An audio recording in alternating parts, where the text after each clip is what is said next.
I'm Travis, and a few months ago I joined a new car club. And the group leader introduced me to the rest of the members with cars I own and a picture of my Porsche 911 followed by that of my Maserati Quattroporte. But in the comments, nobody cared about those cars at all. The car that they were obsessed with and they wanted to know all about was this 2006 Saab 9.3 Aero SportCombi. The comment section of that introduction post was not what I was expecting. I know that my cars, I love them, I think they're all great, but I was surprised that people were more interested in the Saab than the other two. This is a 2009 Porsche 911 Carrera.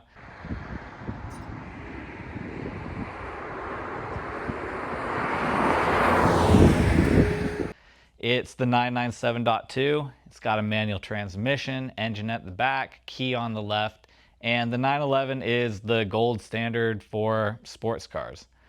The Maserati Quattroporte Sport GTS.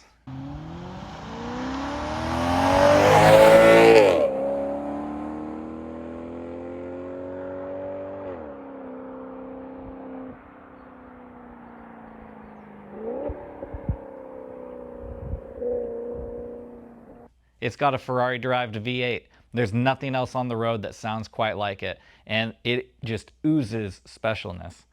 But it's a 1 of 458 example of a quirky, rare Swedish wagon that's turbocharged with a V6 and a manual transmission.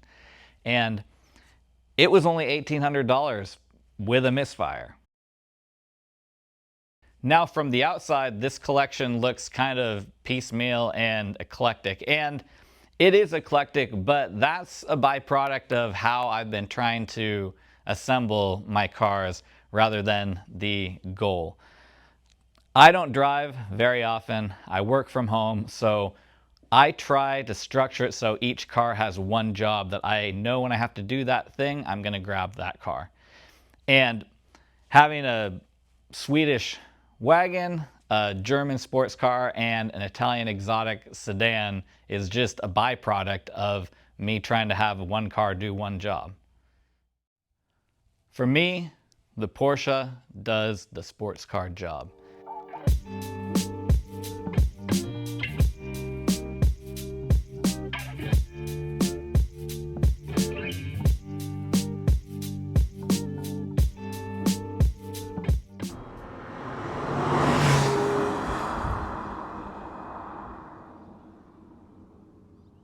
It's got summer tires, it's a manual, it's always ready to go. This is the kind of car that people have pictures of on their bedroom wall when they're little kids, and it commands every car enthusiast's respect. They might not love Porsches, but they understand what it is and what it can do. The Grand Tourer job.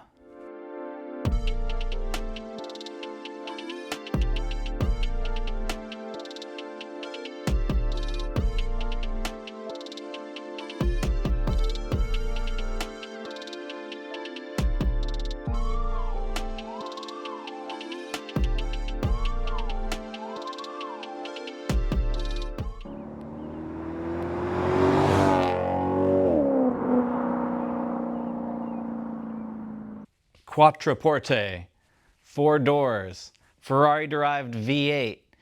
In a package I can throw my kids in the back of. There's nothing else like this at the price point. The only other car that even is in the same ballpark is an Aston Martin Rapide, and it is a completely different thing. And that leaves us with the Saab. It is the everything else job.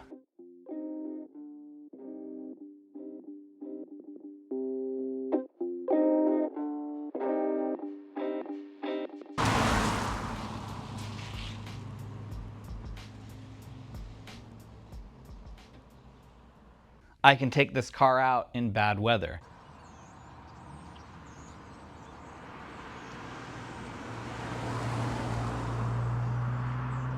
I can throw stuff in the back. I can put my family in it. It can do all the things that the other cars can't do. And while that everything else job doesn't require a unique car, this rare Saab wagon manual turbocharged thing that I've stumbled across is an interesting car for that job, even though it doesn't have to be. When you talk about cars with enthusiasts, you usually expect them to rank cars based on their price and prestige. And in my garage, it would be Porsche number 1, Maserati number 2, and Saab last, if at all. But I think with this car, in this day and age, with a brand that no longer exists, a wagon, a manual, something you just don't see all the time, it's such an unknown quantity compared to a Porsche 911, which everybody knows. I was at Cars and Coffee recently, and one of the guys I usually chat with saw me pull up in this, and he kind of jokingly is like, that's probably the rarest car that you own. And I looked him in the face and was like, you know, it actually is the rarest car that I own. And I think that's why it gets so many questions. It's just something you don't see every day.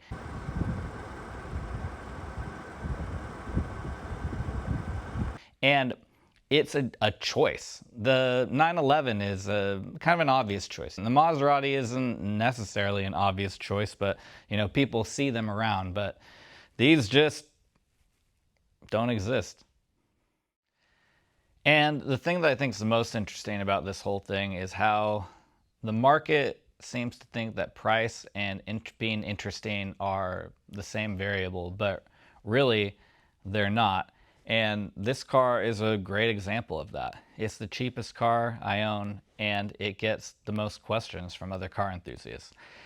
But you wouldn't have to have the super rare example of a wagon. I mean, either regular 9.3 Aero is already going to be pretty uncommon, or any of the wagons that have the 4-cylinder in it. They're just cars you don't see all the time, and because you don't see them all the time, it has become a choice.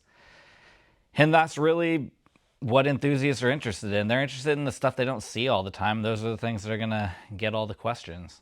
Every car here has one job. That's the system that is currently being built. It's not a complete system yet. It's a work in progress, but that's something for a different episode. But for the time being, the cheapest car and the most useful car is probably my most interesting car.